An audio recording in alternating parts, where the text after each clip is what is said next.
ஆனா நாம் வித்தியாசப்படுத்திருக்கிறோம். இப்ப நம்ம ஜார் செஞ்சுக்கிட்டே இருப்போம், வாங்க சொல்லுவாங்க, பள்ளிக்கு போயிருவோம். நமக்கு புரிகிறது இங்கே ஜியாரத் தொழ வேண்டுமானால் பள்ளி புரிகிறது, அதனால வச்சிருக்கோம். இவ்வளவு விளக்கமா இருக்கும் பொழுது ஜியாரத் செய்யக்கூடியவங்களை போய் கபர் வணங்கன்னு சொல்லலாமா? எவ்வளவு பெரிய கொடுமை இது! ஏன் இப்படி சொல்லணும்? இல்லாததுன்னு ஏன் சொல்லணும்? அதனால் பள்ளிங்கிறது வேற, தர்காங்கிறது வேற. நாம் தெளிவாக இருக்கிறோம். அப்ப மரியாதை என்பதுங்கிற இப்ப கபரு முத்தமிடுறோம், முத்தமிருக்கு ஆதாரம் இருக்கிறதான்னு கேளுங்க, ஆதாரம் தர்றோம். அபூ அய்யூப் அன்சாரி ரலியல்லாஹு அன்ஹு ஸல்லல்லாஹு அலைஹி கபரு முத்தமிடுறாங்க. மர்வான் ஹக்கம் கேட்கிறாரு, மாதா தசம் என்ன செய்றீங்க? இப்ப இவங்க சொன்னாங்க, ஜேத்து ரசூலுல்லாஹி ஸல்லல்லாஹு அலைஹி வஸல்லம், இறைத்தூதர் ஸல்லல்லாஹு அலைஹி வஸல்லம் அவர்களிடம் நான் வந்திருக்கிறேன். வலம் அஸ்ருல் ஹஜர, இந்த கல்லை சந்திப்பதற்கு நான் வரவில்லை. அகமதிலே பதிவு செய்யப்பட்ட ஹதீஸ். அப்படி பார்த்தார்கள் அவர்கள். நம்ம மேல கபரை மட்டும் பார்க்கிறோம். சஹாபா பெருமக்கள் கபருக்கு உள்ளே இருக்கக்கூடியவர்களை பார்த்தார்கள்.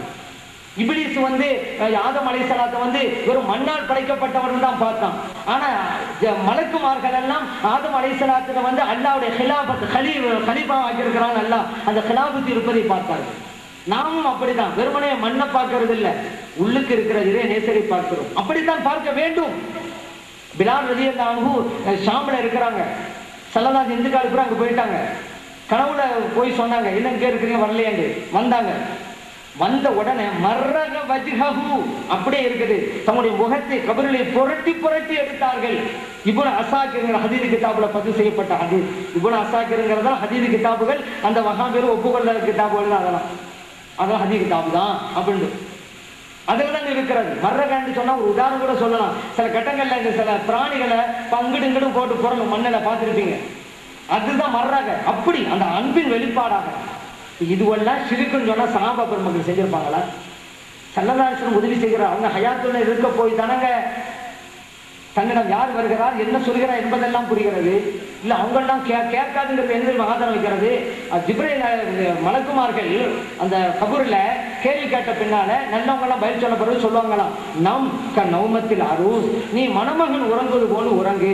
தூங்க சொல்லிவிட்டாங்கல்ல, அவங்களும் தூங்கிட்டு இருக்கிறாங்க. தூங்கிட்டு எப்படி காதல் விடும் அப்படிங்கிறது.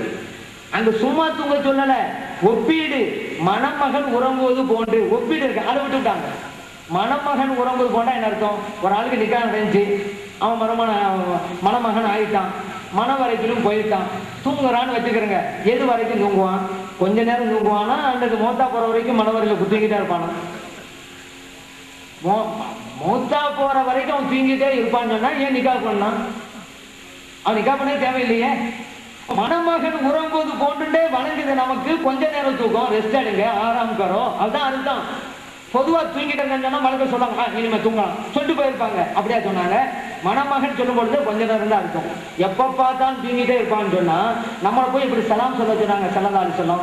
கபருக்கு போனா சலாம் சொல்லுங்க நாங்கல்ல, தூங்கிட்டே எப்படி சலாம் சொல்றது? நம்ம வீட்டுக்குள்ள போறோம், நம்ம வீட்டுல ஒரு ஆள் தூங்கிட்டு இருக்கிறாரு, அவர் கிட்ட போய் நின்றுக்கிட்டு அஸ்ஸலாமு அலைக்கும் அப்படி யார்தான் சொல்லிருக்கீங்களா? இது வரைக்கும் தூங்கினாருக்கு சலாம் சொல்லிருக்கீங்களா? நீங்க முடிச்சுக்கிட்டு இருந்தா தானே சலாம் சொல்லணும்.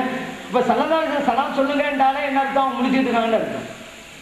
சரி, எல்லா நபிமார்களும் கபூர்ல தூங்கிட்டு இருந்தா மேராஜ் போகும்போது பைத்துல் மக்திஸ்ல எல்லா நபிமார்களும் வந்தாங்கல்ல, எப்படி வந்தாங்க? அவங்க தூங்கிட்டு எப்படி வர முடியும்? ஒவ்வொரு வானத்தில் நபிமார்களை பார்த்தாங்க. ஆதம் அலைஹிஸ்ஸலாம், ஈசா அலைஹிஸ்ஸலாம், ஈசா அலைஹிஸ்ஸலாம், ஹாரூன் அலைஹிஸ்ஸலாம், இத்ரீஸ் அலைஹிஸ்ஸலாம், மூசா அலைஹிஸ்ஸலாம், இப்ராஹிம் அலைஹிஸ்ஸலாம் எல்லாமே பார்த்தாங்கல்ல. அவங்க எல்லாம் கபூர்ல தூங்கிட்டு இருந்தா இந்த நபிமார்களை எல்லாம் வானத்தில் எப்படி பார்த்திருப்பாங்க? அவங்களுக்கு எப்படி சலாம் சொல்லியிருப்பாங்க? எப்படி பதில் சலாம் சொல்லியிருப்பாங்க? யோசிக்க வேணாமா? அது மட்டும் இல்ல, 50 நேரம் தொழில் வாங்கிட்டு வர்றாங்க. மூசா அலைஹிஸ்ஸலாம் திருப்பி அனுப்புறாங்க, போய் குறைச்சிட்டு வாங்குங்க. உங்க உம்மத்தினர் எல்லாம் இது ஒழுங்கா செய்ய மாட்டாங்க. 5ல நிக்கிறாங்க. அப்போ விட்டால மூசா அலைஹிஸ்ஸலாம் இன்னும் போங்க, குறைச்சிட்டு வாங்க. ஏன்னா நம்மளை பத்தி நல்லா தெரியும் மூசா அலைஹிஸ்ஸலாத்துக்கு. அதான் சொன்னாங்க, இன்னும் குறைச்சோம். சலாம் சொன்னாங்க, இனிமேலும் போய் குறைக்க சொல்லி வெக்கமா இருக்குன்னு வந்துடுறாங்க. இப்ப நான் கேட்கிறேன், இவர்கள் தான் இந்த வஹாபிகள் என்ன சொல்றாங்க? இறை தூதர்கள்லாம் தூங்கிட்டே இருக்காங்க. தூங்கி கொண்டிருந்த மூசா அலைஹிஸ்ஸலாம் எப்படி ஸல்லல்லாஹு அலைஹி வஸல்லம் திருப்பி அனுப்ப முடியும்? அப்படின்னா இவங்க இன்னும் 50 நேரம் தொழுவது 5 தொழுவ வேணாம். ஏன்னா இவங்க சொல்றாங்க தூங்கிட்டு இருக்காங்கன்னு சொல்லி. தூங்கிட்டு ஒன்றும் உதவி செய்ய முடியாது. இறை தூதர்களால் உதவி செய்ய முடியாது. இந்த உலகத்தை விட்டு மறைந்து போனவர்களால் உதவி செய்ய முடியாது. மூசா அலைஹிஸ்ஸலாம் இந்த உலகத்தை விட்டு மறைந்தவர்கள் தான் உதவி செய்திருக்கிறார்கள். 50 நேர தொழுகையை 5ஆக குறைத்து உதவி செய்திருக்கிறார்கள். இல்ல மறைஞ்சு போனா உதவி செய்யறான் நம்பினாலாம் சிறுக்கு அப்படி இவங்க சொன்னாக்கா அவங்களுக்கு நான் வைக்கிற ஒரு கேள்வி, ஒரு வேண்டுகோள், சிறுக்கின் மூலம் கிடைத்த இந்த உதவியை நீங்கள் பெற வேண்டாம், 50 நேரம் தொழுகை நிறைவேற்றுங்கள் அப்படின்னு அவருக்கு ரிக்வெஸ்ட் வைக்கிறேன்.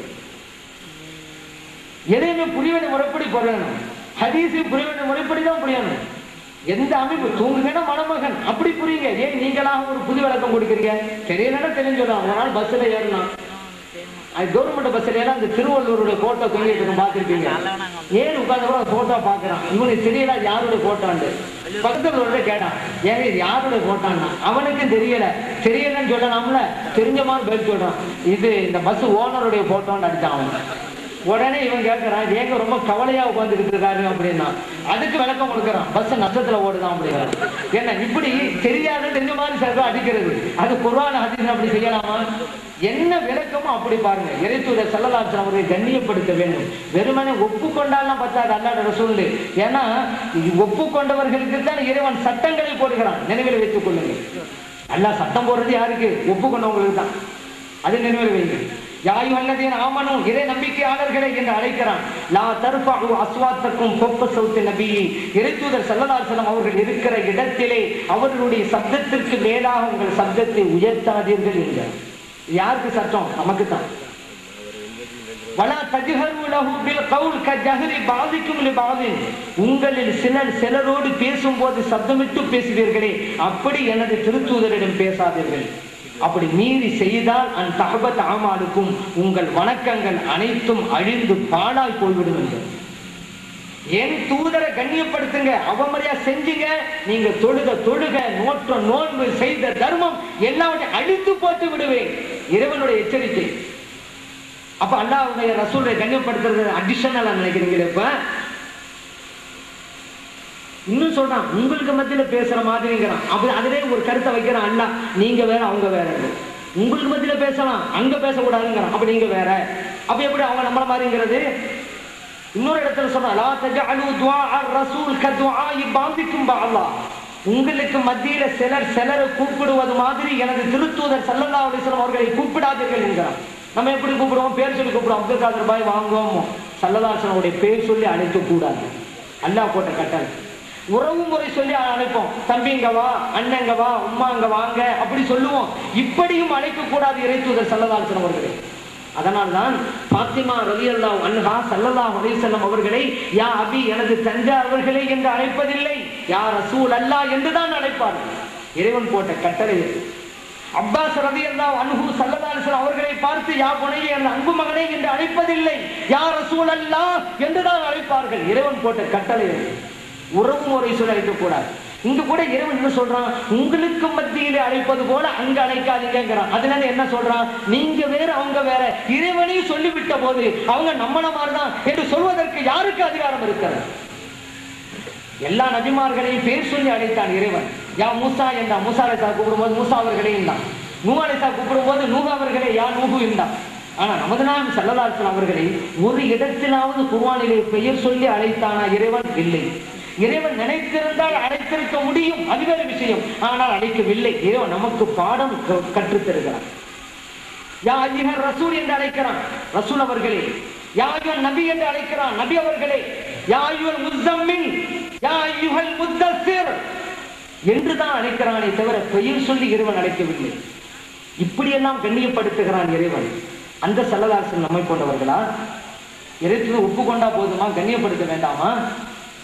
ஸல்லல்லாஹு அலைஹி வஸல்லம் அவர்கள் ஜீனப் ரலியல்லாஹு அன்ஹா அவங்களை திருமணம் முடிக்கிறாங்க. வலிமா விருந்துக்கு ஏற்பாடு பண்றாங்க. தோழர்களை அழைக்கிறார்கள். அழைக்கப்பட்டவர்கள் வந்தார்கள், உண்டார்கள், போய்விட்டார்கள். 2 தோழர்கள் மட்டும் அங்கே உட்கார்ந்து கொண்டு பேசிக் கொண்டிருக்கிறார்கள். வீட்டுல எப்படா போவாங்கன்னு சொல்லி எதிர்பார்க்கறாங்க. ஸல்லல்லாஹு அலைஹி வஸல்லம் போகல, பேசிக்கிட்டு தான் இருக்காங்க. நம்மளும் செலவுப்படுத்தான், விருந்துக்கு போனோம் வந்தவான்னு இல்லை, அங்க உட்காந்து அரசியல் ஊர் கதை அப்படி சில பேசிட்டு இருப்பாங்க. அது வீட்டுக்காரங்களும் இறஞ்சலா இருக்கணும் யோசிக்கணும். இப்ப இன்னைக்கு 2 பேரும் பேசிக்கிட்டு இருக்கிறாங்க. போய் விடுவார்கள், எதிர்பார்க்கிற போகவில்லை. சொல்லுவோமா? எப்படி சொல்லுவது? வீட்டுக்கு வந்தவங்க போங்கன்னு எப்படி சொல்றது? வெக்கமாக இருக்கிறது. அதனால ஒரு முடிவுக்கு வருகிறார்கள். நாம் வெளியே போய் விடுவோம், நாம் போய்விட்டோம் என்று கருதி இவர்கள் வந்து விடுவார்கள். அப்புறம் வீட்டுக்கு வந்துடலாம். சலாம் இந்த திட்டம் போட்டு வெளியே போறாங்க. இவங்க போயிட்டாங்க. ஆனா அந்த 2 பேரும் அங்க உட்கார்ந்து பேசிட்டு தான் இருக்கிறாங்க. இப்பொழுதுதான் ஸல்லல்லாஹு அலைஹி வஸல்லம் அவருடைய உள்ளம் கொஞ்சம் சஞ்சலப்படுகிறது. இறைவன் வசனத்தை இறக்கி வைக்கிறான். இந்த நிகழ்வை அப்படியே சுட்டி காட்டி ஒரு வசனத்தை எடுத்து வைக்கிறான், நீண்ட நெடிய வசனம்.